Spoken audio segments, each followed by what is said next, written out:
Hello again, everybody, and welcome back to the podcast. I'm not Coco. And I'm not Dots. And what are we celebrating on this podcast, Coco? What big deal has just happened?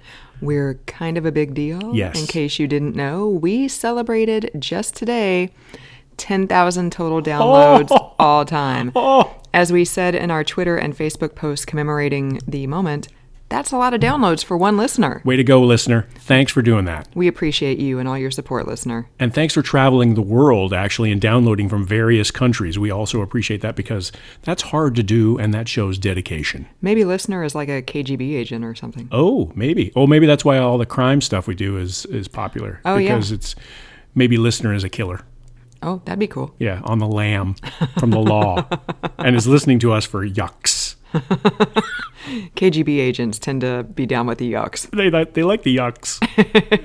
So, Coco, tell us what we're talking about today. Speaking of yucks. And speaking of crime, so we are actually reviewing something for once that is not on Netflix. It's on Sundance now. It's a 3-part miniseries called Des, D-E-S. It's based on a true story of the Scottish serial killer Dennis Nilsen, whose nickname is Des. Mm-hmm. He admitted to killing 15 or 16 young men in London between like 1978 and 1983. I believe the cops only know 8 of their names, and they could actually only pin 12 or 13 on him. Mm-hmm. So he was played by David Tennant, mm-hmm. and he got busted in 1983, went to trial, found guilty of murdering all those guys. Spoiler. This miniseries was based on the book Killing for Company, which is by a guy named Brian Masters, who's sort of, it seems like a British Truman Capote, who visited Des in jail and wrote the book about him. So, Daltz, what did you think of Des?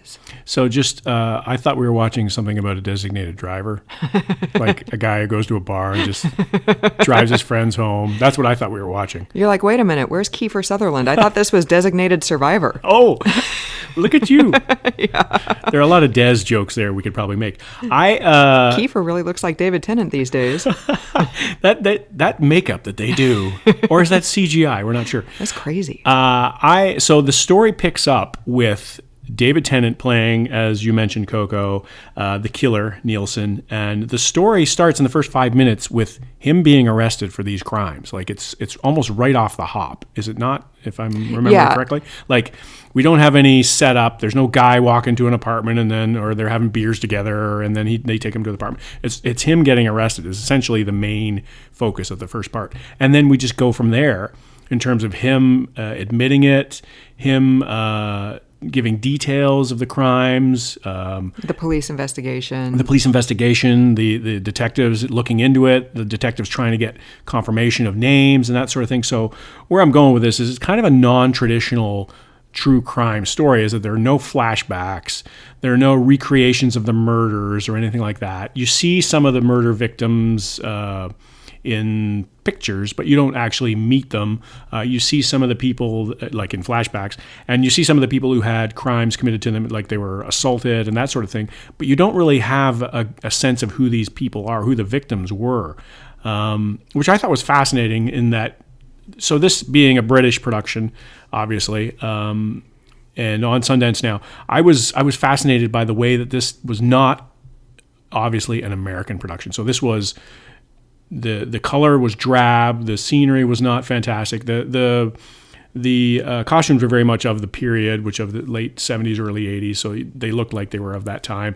But it was very subdued. There wasn't a lot of action, per se. There wasn't a lot of pursuit of the criminal. No. There weren't a lot of thrills in that. It was very cerebral. It's very similar to, in some ways, to the Criminal UK series that we watched, in that the dialogue drove it all the behind-the-scenes kind of things that you had to figure out what was going on in your own was a lot there, too. So I thought it was pretty amazing. I, in particular, loved David Tennant as the killer. I thought he was fantastic. I looked into it a little bit, and our research department got me some materials, and I looked at the actual killer, what he looked like, and David Tennant looked almost exactly like him. It's scary. It was pretty scary, and apparently his mannerisms were very good and very accurate. The accent that he had. So David Tennant is from Scotland. The killer was from Scotland as well. So there was one of the few times that David Tennant's actually been able to have a Scottish accent in something that he's done, and so that added another layer to it, to the authenticity.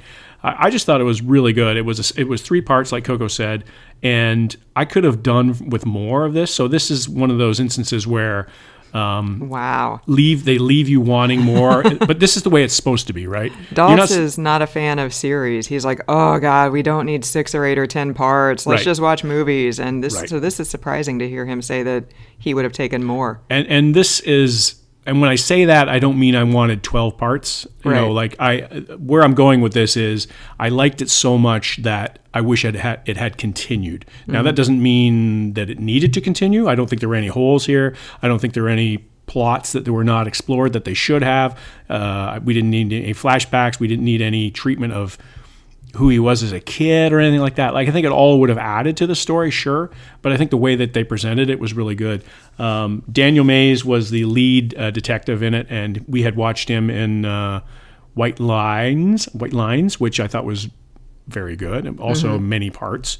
And he was in Rogue One, too, randomly. Yeah, we just rewatched Rogue One this weekend, not at my insistence, and he has a bit part in Rogue One, and so we were shocked when he rolled onto the screen, and we were like, that guy's in White Lines and Des. Like, it's what? That guy. And he's also in Line of Duty. So he's got some chops, and he also not a traditional, he wouldn't have been a Hollywood lead in this. You know, no, he's not a classically handsome leading man. He's just a very good actor, which I think is the way it should be. And he did a really good job of looking tortured over these, these deaths of these kids and young men. Europeans do world weary really well. We've said that before, but he did a great job. So I've rambled on and on. I thought it was pretty good. But before I add more, Coco, what did you think? Well, I also enjoyed it. I wish, like, David Tennant was great because David Tennant is great in everything he does. And I realized this wasn't his call. This is who he was portraying. But I really wish he just could have, like, cut loose for a few scenes and just chewed the scenery. Like, oh, yeah. I understand Dennis Nilsen is much different from Ted Bundy and not one who would be prone to, like, courtroom histrionics. Right. So this isn't a part that, he's going to be able to sink his teeth into from, like, an over-the-top perspective. But at the very end of the first episode, he's talking to the guy who plays Brian Masters, and I believe. And I don't remember exactly what they're talking about, but the entire rest of the episode, like when he got arrested and when he's at the police station, and it reminded me of his, like, the first, like, 5 to 8 minutes of him in the first episode of the first season of Criminal UK. Like, he was also a suspect. He's in the interrogation room. The cops are asking him questions, and he's just sitting there and he's just like, no comment. No comment. That's all he says for the first 5 to 8 minutes. He's just very dispassionate. And that was the same in the first part of the first episode of Des. He's describing, like, oh yeah, well, I cut his head off and I boiled it and then I put his remains under the floorboards. But he's just so dispassionate. There's just nothing, it's like he's talking about, like, yeah, I walked my dog down to the corner and I picked up, like, a newspaper and a pack of smokes and then I went back home. Like, there's just nothing there. But then at the very end of the first episode, he's talking to the guy who plays Brian Masters, and the mask slips and you can see, like, the cruelty and the malice.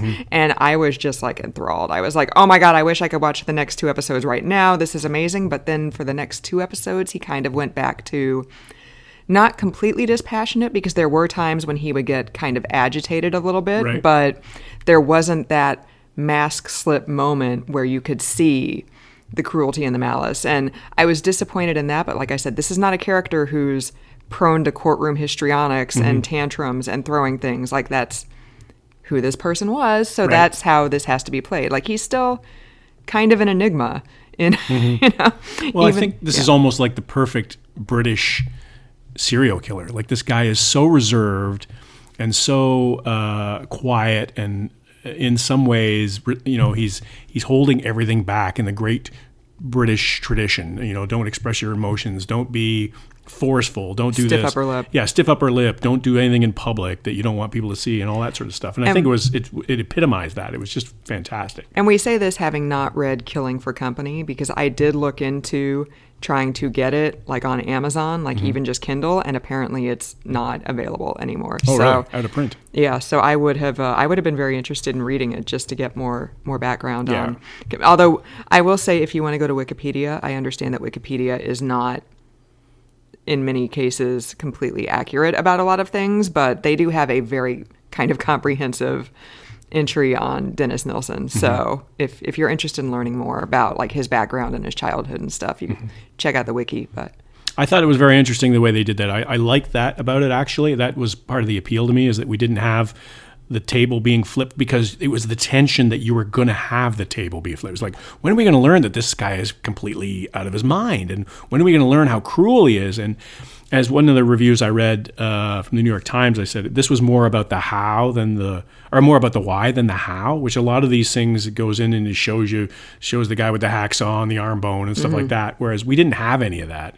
We just had our imagination. And even when they were digging up the bodies in the one backyard of the flat that he was staying at, we didn't get a lot of graphic, details on that. And it was just kind of a tent, and there were lights shine on it, and they were sifting the soil. We didn't have this discovery moment where somebody holds up a femur and they're like, I've got it, and then somebody grabs it and puts it in a bag and runs, to the lorry and takes off to the station and all that. We didn't have that kind of drama. It was just like everyday detective work, and I thought that was authentic. I like that kind of thing. And again, citing Criminal UK ad nauseum here, but it just that's real world stuff. You like guys doing shootouts in the street and sliding their cars and car chases across avenues and stuff like that. That's not really what happens in real. It happens, but not to the extent that you think it does when you watch a movie and you get that perception. Right, like you watch crime documentaries and you see how they painstakingly put together a case that the suspect wasn't standing there with a smoking gun. Right. And you're like, wow, that is mind-numbingly tedious. Yeah. That's a lot of paperwork that, like, oh my God, I don't know if I'd want to do that, Well, if I could stand the dead bodies. And the part about this too is that there were a lot of those details too. There are a lot of like, well, we have to really nail this down, because one of the tipping points in this whole case was he admits to killing so many people, but we didn't have any names. So there was no attachment to those names. And so they had to attach the names to the victims. And that was a thing. Dalt suggested that maybe it was, a pre-DNA. Of the time, yeah. Of the time, like you have to have a name. But like here in the States, you don't need a name. If you've got a body, you've got John Doe number 1. And right. He's got John Does 1 through 8 or whatever. So I'm like, why do they need a name to charge this guy when they've got like all these dead bodies, cut up in his cabinet and buried in his backyard? So I don't understand if that's like a quirk of the British system or. And that was what. part of it that was interesting to me, is that they were trying so desperately to identify these guys. I mean, obviously you need to identify them for the families and all the good reasons there, but to attach it to the crime itself, to attach those names to the crime themselves, that was fascinating to me. It was for that very reason. It's like, why wouldn't you just, the guy's admitting to doing it, you've got the bodies, you've got the evidence, because the big thing here in the States is if you don't have a body, then it's harder to charge for the crime. In this case, it's if you don't have the name to go with the body, then you can't connect it. And that was interesting to me, because that was a focus that you don't have anymore, because you have DNA and you have forensics that are much more advanced than they were in those days, obviously. And it did at the end, it flashed up and it said in 2008, DNA was able to give one of his unidentified victims a name. Right. So we have like 8 names now, as opposed to 7 names and then like 5 unidentified bodies. Yeah. And it was a case I knew nothing about before we watched this. That's another thing too. I'd never heard of this guy. I have lived in London and I've spent a bit of time in the UK.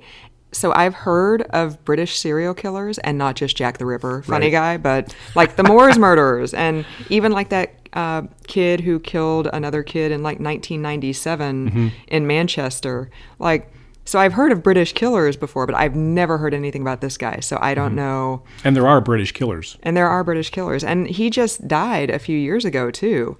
Yeah, 2018. In prison. So I don't remember hearing anything about that when he died, like nothing. So I don't know I don't know what's up with that. But he's definitely not somebody who, like, here in the States, like, freaking everybody knows Ted Bundy. Everybody knows Jeffrey Dahmer. Like, you know the serial killers. And there. Well, it's like, the celebration of violence that doesn't necessarily happen in the UK or other countries around the world compared to the United States.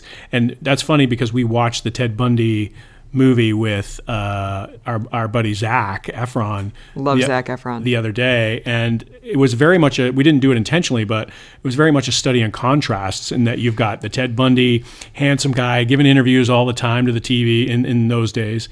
And the women were swooning and they were coming to the trial and all these sort of really reprehensible things. But he was a savage guy too. Like he was just as bad as this guy. And yet he was not necessarily celebrated by the media. He was interviewed and people were clamoring for information about him. So therefore the media was giving him to him. But he was no different or no better than this guy. But we know all sorts of things about Ted Bundy. How many movies have been made about Ted Bundy? Right. We watched the documentary. We watched the movie with our bro Zach. There was another series that you were talking about in terms of the woman that he married. There's all sorts of these kinds of depictions, and yet we've got this one series on Des, and this guy did some horrific things. Yeah, if you read the Wikipedia entry on him, they didn't really go into on the series like a lot of what he did with, I mean, you know, obviously they talked about cutting him up, but there was some other stuff that he did with the bodies, and they didn't even like talk about that. I think he would have been just as big a fame whore as Ted Bundy if he had been given the opportunity, because he did have like clippings of himself like hung up in his jail cell and stuff. So I think he would have like courted the media attention if he could have, but I think they locked it down a whole lot better than well, and we I think he also was sitting down to have the book written about him. Right. So he did the best he could, I think, in those times. He was like, I want somebody to write a book about all this. And he was very careful to document everything he had done. And he had diagrams in these notebooks and everything, like things that he, obviously, there was some sort of, narcissism going on here with him in a lot of ways, and that he wanted all the attention to be spent on him. And then when the book was written, and Brian Masters said, I wrote it on a cautionary tale or whatever it was. And then he got really Nilsen got really upset that the book was not strictly about his accomplishments and how twisted a guy he was or his legacy or what have you. So I thought that was very interesting. It was very British. I liked it. As I said to you, Coco, at one point, it's like, I like these foreign crime dramas because it's not just all, let's go out and shoot him, let's have a car chase. And like, it was all very nuanced and detail oriented, etc. I will watch as much foreign crime as you want. Like Netflix thinks that's all I want to watch anyways. Well, that's all you want to watch. So anytime like you just want to sit down and pound out like an 8-part Norwegian noir thing, like I'm there. Like I live here, so you don't even have to text me and be like, hey, let's get together. Season 3 of Borgen, I'm here. So just, be like, sup. What I'd like to see actually is a crime series starring the Swedish chef from the Muppets. Oh my God. Where he investigates crimes. Wouldn't that be great? Or what if he's the killer? Oh, he's the killer. And Beaker is investigating the crimes. Beaker is doing the interrogating. And so he's got the real hands. Yeah. The Swedish chef's got the real hands. He's got like the cleaver. Yeah. Totally. And Beaker's like, murmur me, murmur. Under seeing the bargain. That would be amazing. I think, see, Netflix, call us. Totally. Drop us an email because we've got ideas. Oh, no, wait. The Swedish chef is the Muppets. Yeah, so that'd be Disney Plus. So Disney Plus has to call us. Right, you're right. They just rebooted the Muppets. Didn't you try to watch that? I tried to watch it. I made it through about 10 minutes of it. Oh, that's sad. Yeah, it was not good. Oh, I'm sorry. So any final thoughts on Des? I recommend it. David Tennant, to me, has shot up in terms of where he stands in the acting world after seeing him in Criminal UK. I mean, I watched him in Doctor Who with my daughter many a time, and I thought he was fine. I mean, there's only so much you can do with that role. He didn't upset me, or I've seen a lot of Doctor Who in my time. I was like, I can't believe what he's doing with that role. Like he was good. But seeing him in Criminal UK was fantastic, and then seeing him again in this, he was this is Oscar territory. That he's wow, he was just that good because he was so nuanced and he was so subtle, and you could see the crazy in him, like the way he's, I'm not just talking about the hair and the glasses. The very 80s, like oversized aviators. Right, and the suit and everything like that. Like he that was all fine and good, but the way he sat, the way he looked, the way he lit his cigarette, and oh, by the way, this is not an anti-tobacco movie. Oh my God, no! Everybody is smoking everywhere. Oh man, I was getting secondhand smoke just watching this thing. I was thinking that we might have to open the windows when we were watching it. It's the early '80s in England, so wow, so much smoke. Yeah, but fantastic. David Tennant is worth the price of admission. Everybody else in this is really good. Like I said, David Mays was, as the lead detective, very good. I'm getting more appreciation for his acting talents. I thought in White Lines, pardon me, I thought he was fine. I thought he maybe was a little bit over the top a little bit, but now I'm getting more used to his style, and I think this was really good. I think he was really good. What did you think, Coco? What's I'm going to give it I don't know, 2 cadavers up or something like that. Yeah, I was going to say, when you said David Tennant's in Oscar territory, I was like, wow, Dalton's giving it 2 cleavers up. Yeah. He's fantastic in this. Every time he's on screen, I was riveted by his performance. We need to watch Broadchurch. We do. I'm telling you. We do. Him and Olivia Colman, speaking of Oscar winners. Wow. Yeah, can't beat that. So what did you think? So I enjoyed it. I will say he was clearly begging to get caught because he flushed bones and organs down his toilet. Right. I lose one hair on my head down the bathroom sink, and that thing is stopped up for like a week. And this guy is flushing bones and organs down a toilet. Like, the plumbing was going to go eventually. Yeah. So he was just begging to get caught. Yeah.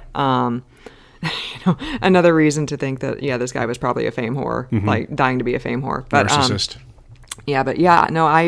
I enjoyed it. I wish David Tennant could have had a couple more meaty scenes, but like I said, that's just not who this person is. Right.